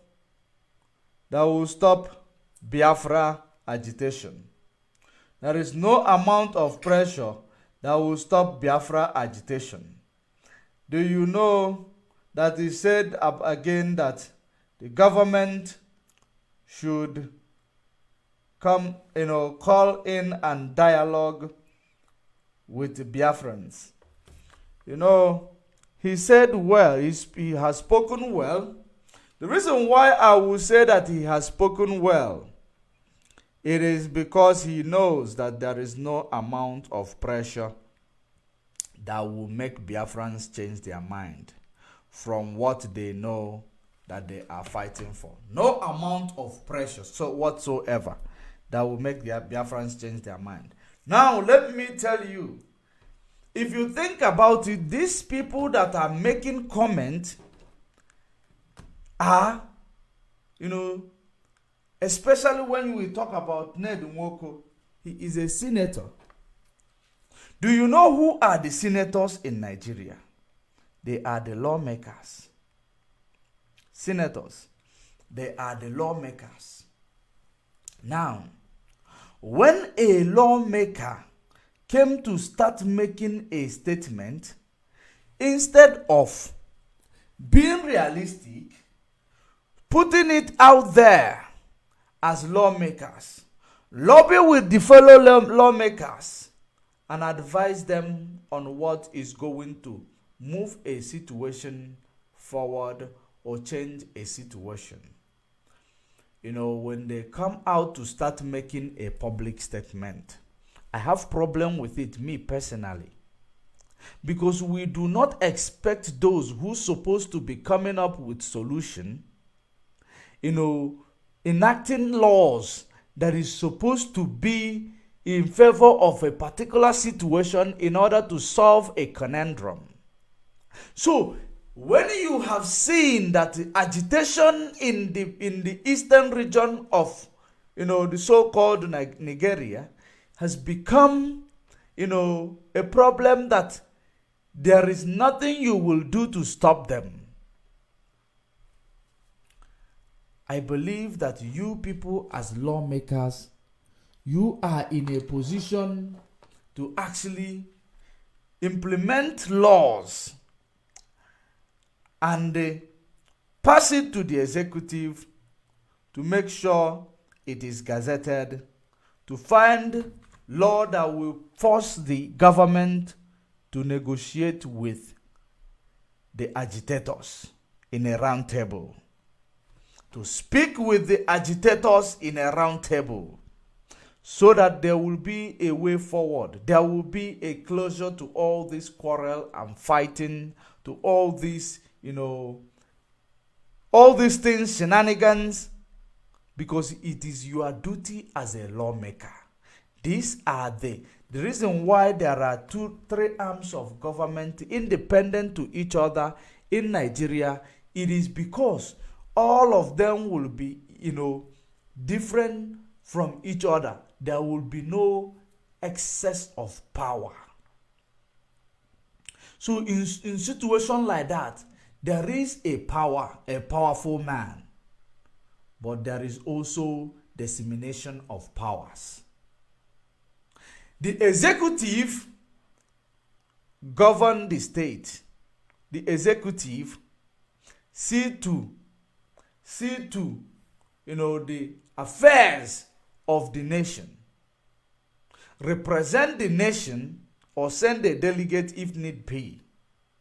While the legislature, they sit in the parliament and they will now discuss how they will make a laws or suggest a law that will enable the country to move forward. And when you look at these legislatures, the senators are part of the legislatures. I believe that that's why when a senator is actually on their own proposing something, it doesn't make sense to me. What I want the senators to do, if they indeed want to make the country to move forward, they go as a senators, as lawmakers, and they sit down, find a solution to the problem. And if they cannot find a solution to the problem, knowing that this problem is affecting them directly or indirectly, those who refuse to join force to find a solution to the problem, you do what Wike, Governor Autumn, and which other governor? What they did, they call it G5 or G what? Ebonyi State governor did to PDP during the presidential election. They formed their own, group or block of group who will be advocating against the injustices of the executive towards the parliament, or the parliament not being able to come up with the truth. You become a bit rebellious, so that they will know that your voice must be heard. That is called, you start protesting inside the parliamentary building, so that people will know there is this pressing situation that is that is even capable of putting your life in danger, that is capable of putting the people you love in danger. Let us solve it. Maybe when you start it, I believe there is no way your fellow senators will not see what you are talking about, even if they want to be lying about it.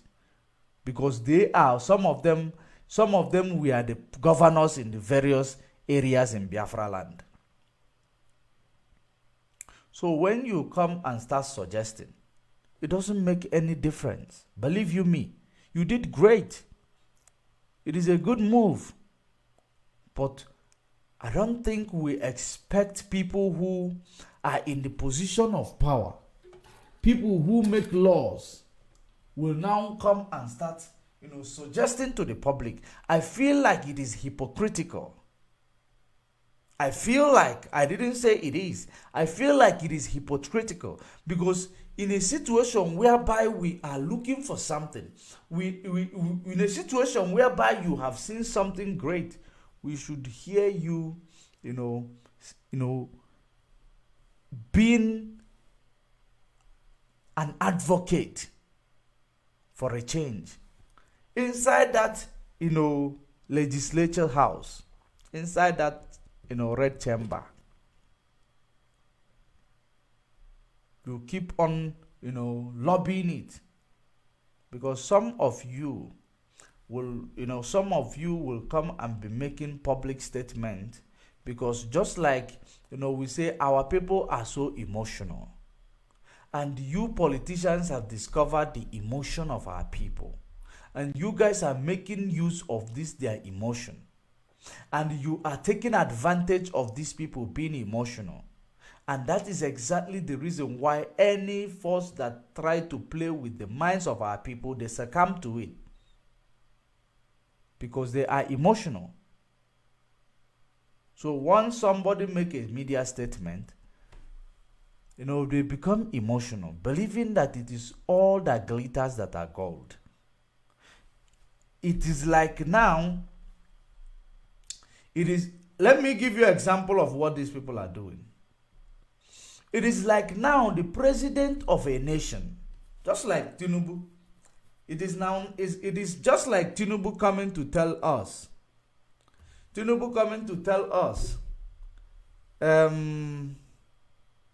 If we can fight insecurity, if we can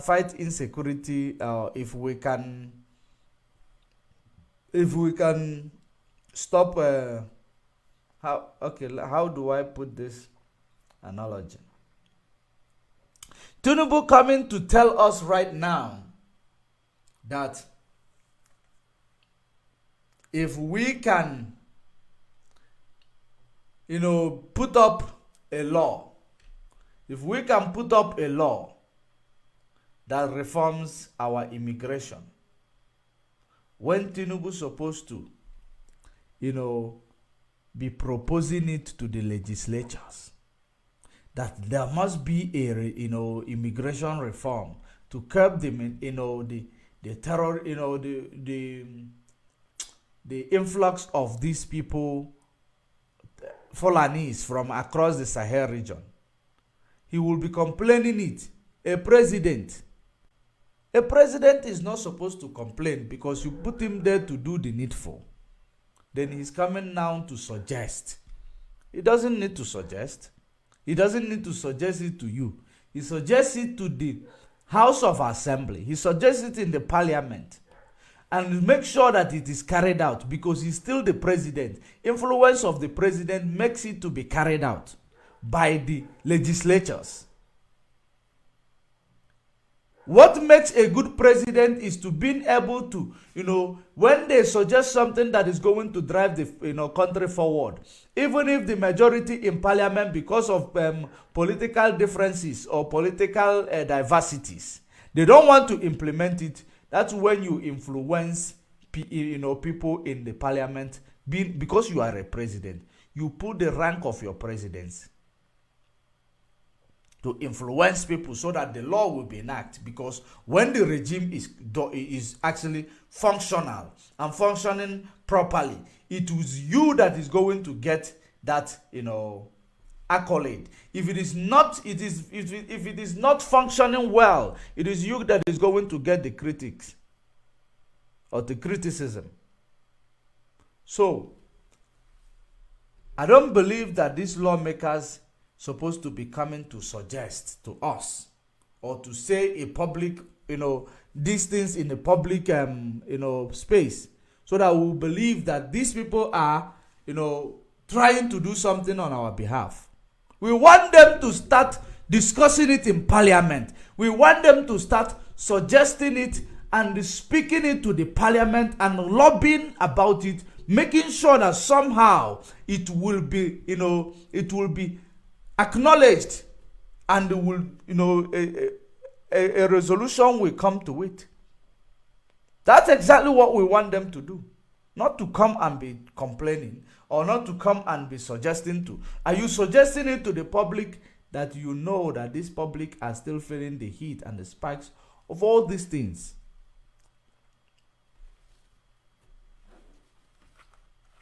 It is you people that are, maybe you're supposed to actually, make something happen. That is exactly what you guys represent. Now, we move to Hope Uzodimma.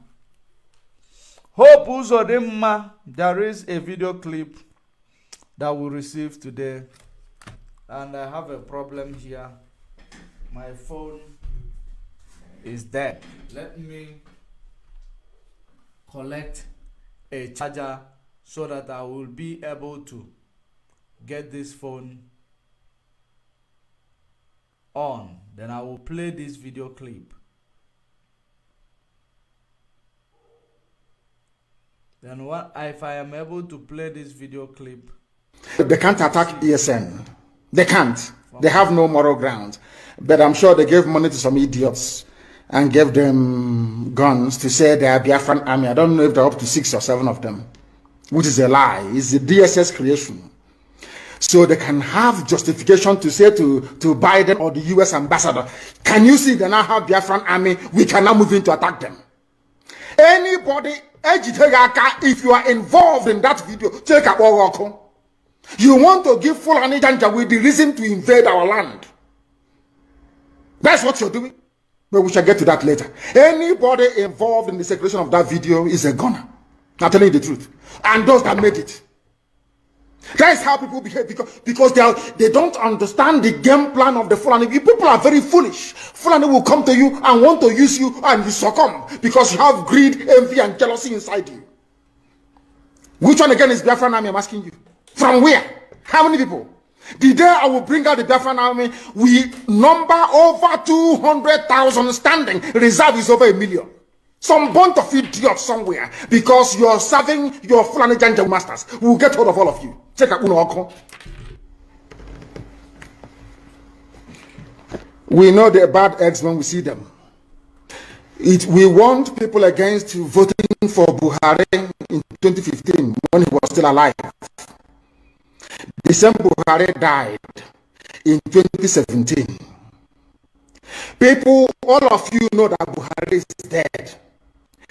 Today he's young, tomorrow he's old. You see his hand is fresh today, tomorrow. Nobody knows who is who anymore. All of you are there because it's the turn of your village. Your brother is a senator. Your sister is a House of Reps member. You don't want to lose that money. So, it is about Hope Uzodimma and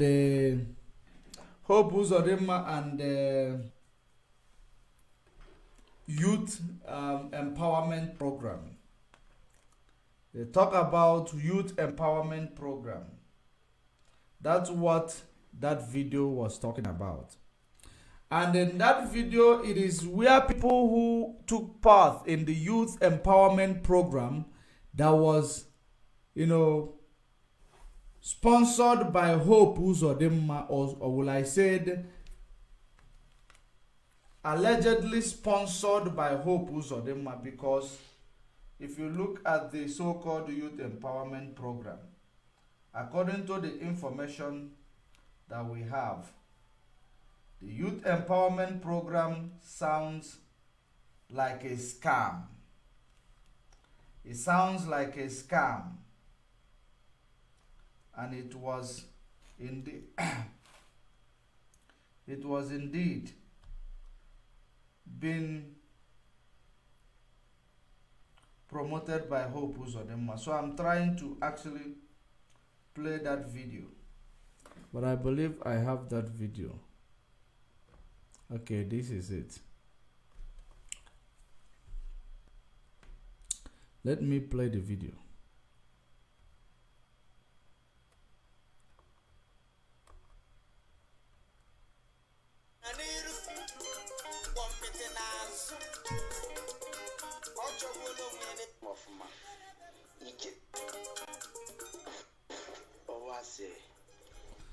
This music of that video, that music is going to be a problem.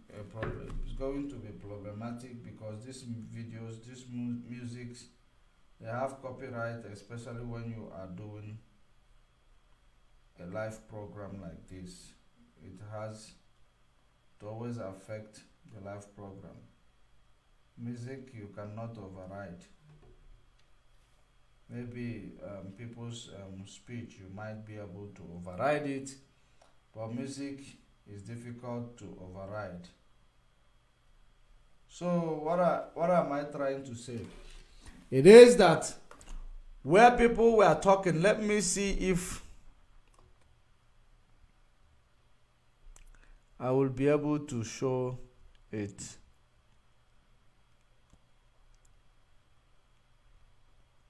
No, I will not play it because it came with the music. So I want you to know that these were people who took part in Hope Uzodinma's Youth Empowerment Program. While they took part in Hope Uzodinma Youth Empowerment Program, I think I have to show you the evidence. Let me show you the evidence to that video. Let me see what I can do. If Facebook may permit me and YouTube permit me to use this video, it has some element of music around it to analyze a situation. So let me bring that to you because it is important for you to hear it.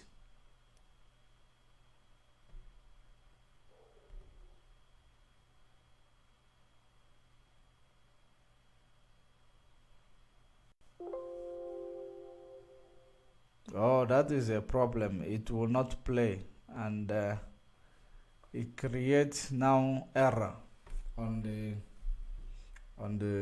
my app. And if I click on this error, this broadcast is going to disappear. So let me just conclude. That voice is where Hope Uzodinma was actually telling people.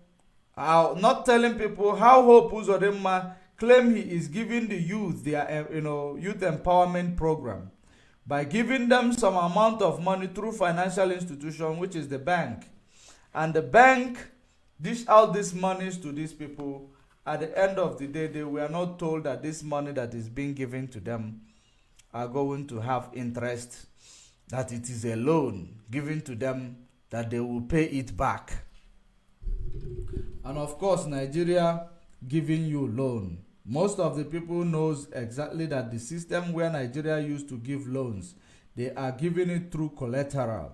Except if you have a business that is already running and making money. So it is still through collateral. So Hope Uzodinma went and get people involved, and people were giving this money. Today the banks are now enforcing for people to pay back this money with an interest.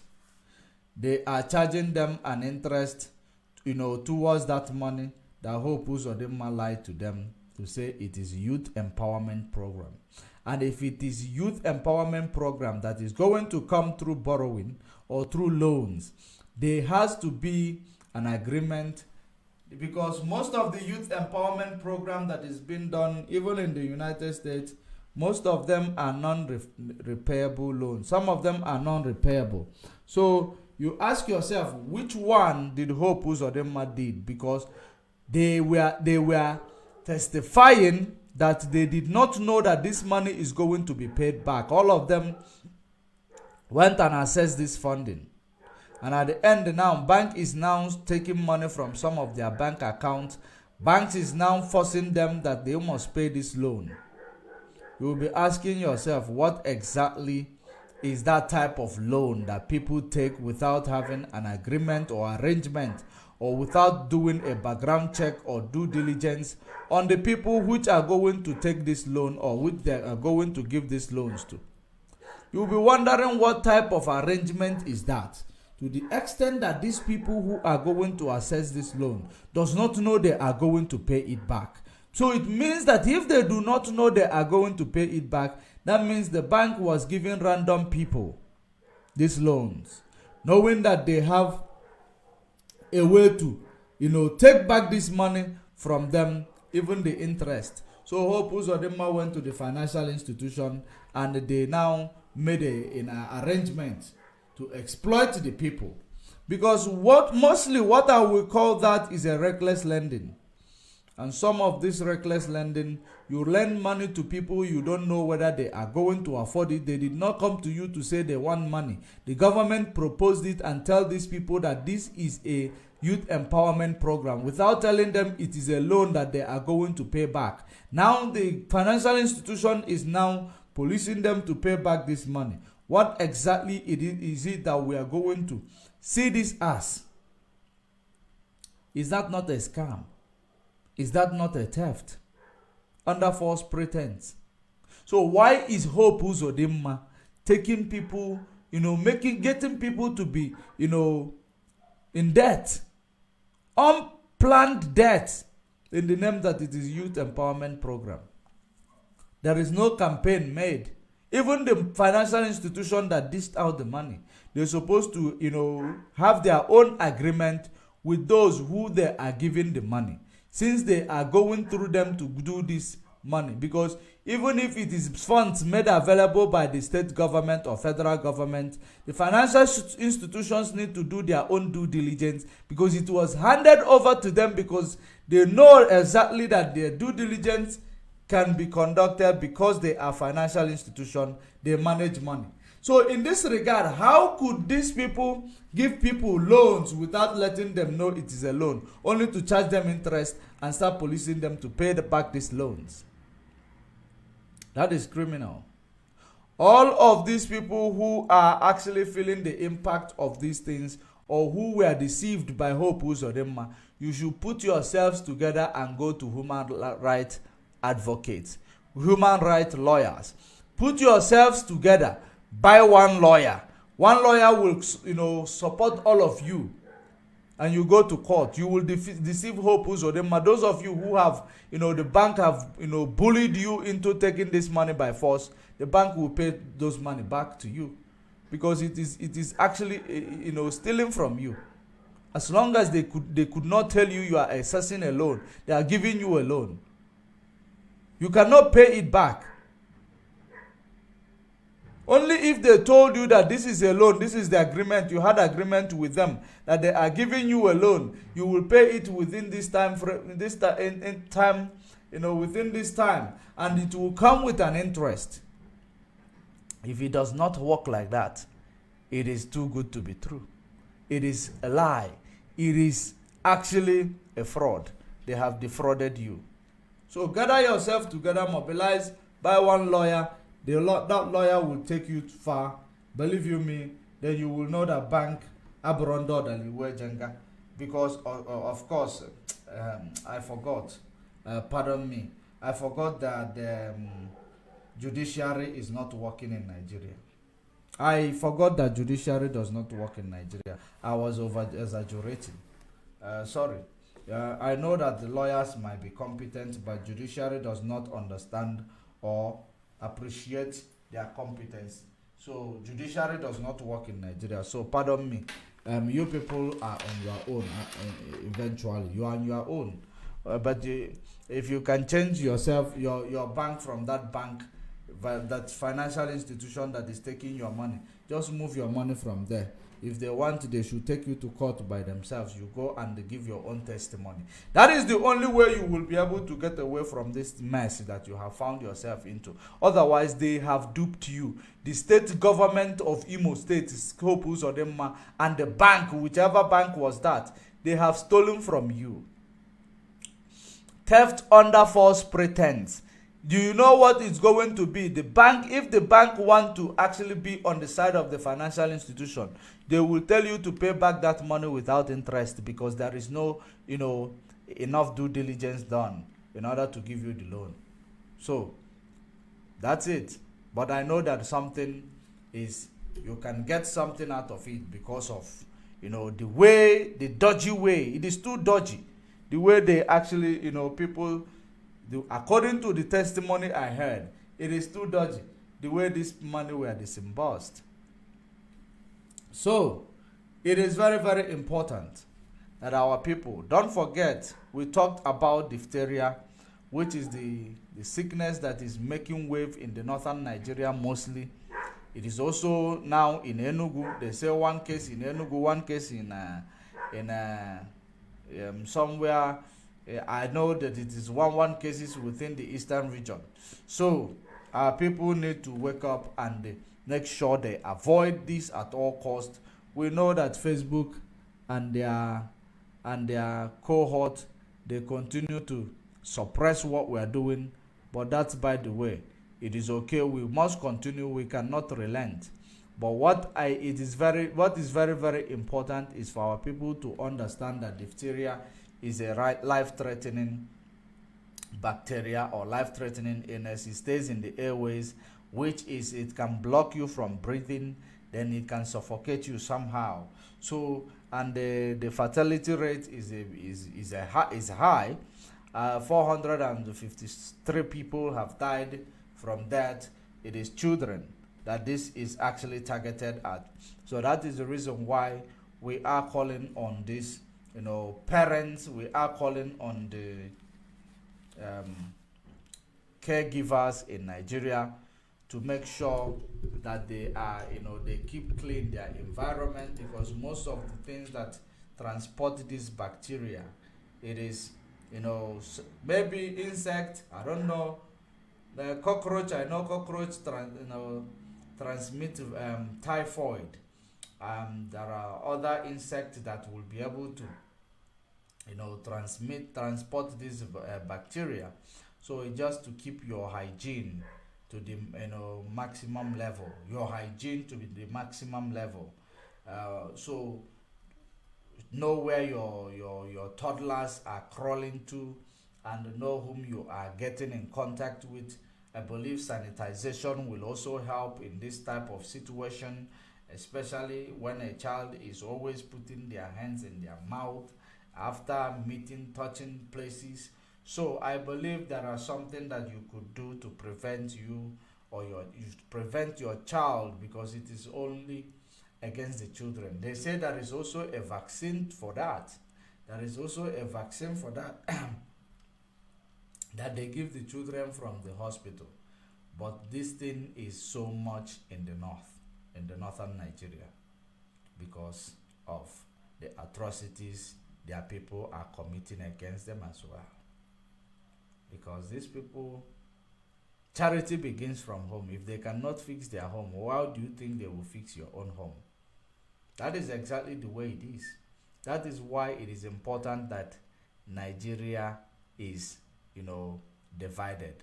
Let those who are in the position, who always sit on the position of power, who does not like to bring a development into that place, let them go and be on their own. If they want, they should allow their houses to be rotten. That is their problem. We want to develop our lives. We want to develop ourselves. And that is the reason why we want to help Africa to develop. And we can only do it as free people. We cannot do it as people who are under captivity of Nigeria. We cannot move. We cannot do things freely. We cannot even enjoy our freedom of speech and freedom of association. We will be killed. and we cannot even exercise our franchise through voting, because at the end of the day, that vote does not count. So we are tired of it. We are very, very tired of it. And this thing is now a problem in Africa. You see, there is also a picture of Paul Kagame there. Paul Kagame is a president of Rwanda. He's a president of Rwanda. He wants to go back to become the president of Rwanda again. He is going to the third term. So, and apparently he used his son to make the army commander or military chief.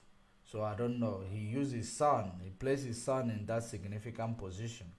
So, but that is what we call nepotism. Nepotism. Because even if there is a law that enable the son to merit that position of leadership, if there is a law that they have enacted to that will enable the son to come into such space, that law is fraudulent. You know why it should be fraudulent? Because it cannot be one family that will be in a significant position of a nation. It does not actually show a sign of division of labor.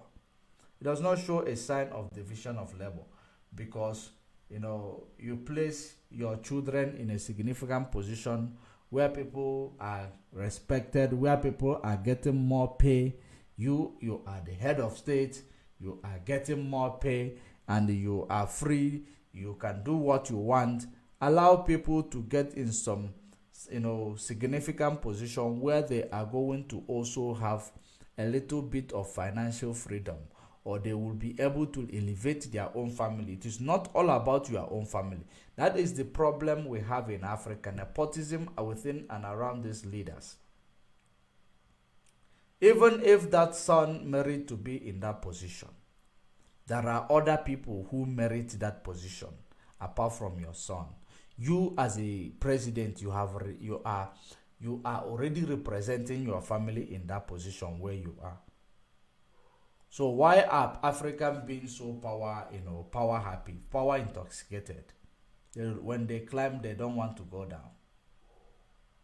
So we are actually trying to, we are still waiting for the people of Rwanda to tell us how they feel. But we will, keep on following that news for them to tell us how they feel, so that we will understand what we need to talk about it. Because anybody who want to fight for their own freedom, we will also speak on their behalf, because we are freedom fighters and we want Africa to be a great continent. We want to remove every European hegemony across African continent. It is not only us Biafrans, because what we know that Nigeria is the biggest country in Africa, which the colonial master are actually dealing with. Colonial master. Britain is colonial master. They are the king of colonialism.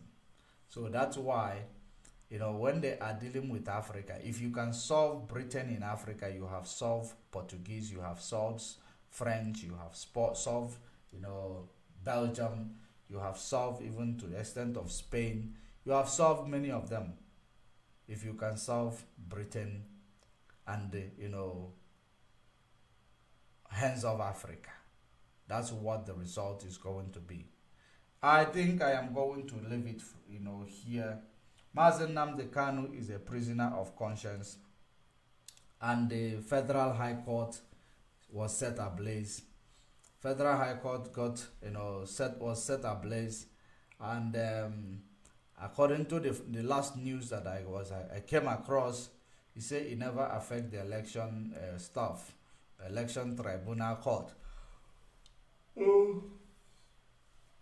But whatever. So we are still waiting to know if it is another. It's not Federal High Court, rather. I think, is it Federal High Court or Supreme Court? Please remind me on that comment section if you are there. Is it Federal High Court or Supreme Court that got set ablaze? My phone, let me find out. I believe it is federal. Is it federal or Supreme Court? I think Supreme Court. Yes, Supreme Court was set ablaze. The last information I got is that it never affected.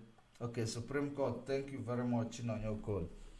It is Supreme Court, and it never affected the election.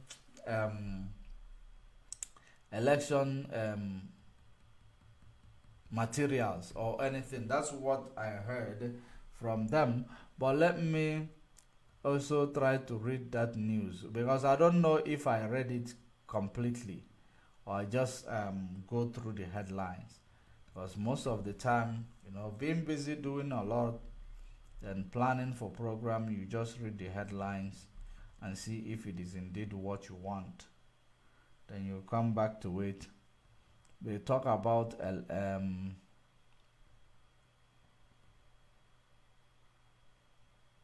there is also an interesting story where a video of a chairman. Let me show you. Okay, no, let me not. We will talk about this tomorrow. We will talk about this tomorrow. Let me finish what I am saying. I just found interesting story. All right, let me read and see. Let's find out exactly what is going on here. What the fire did. Nigeria Supreme Court fire incident didn't affect the presidential election petition material. Spokesman. The Supreme Court has assured Nigeria that the fire outbreak that occurred at the Apex Court building on Monday morning did not affect the material or anything connected with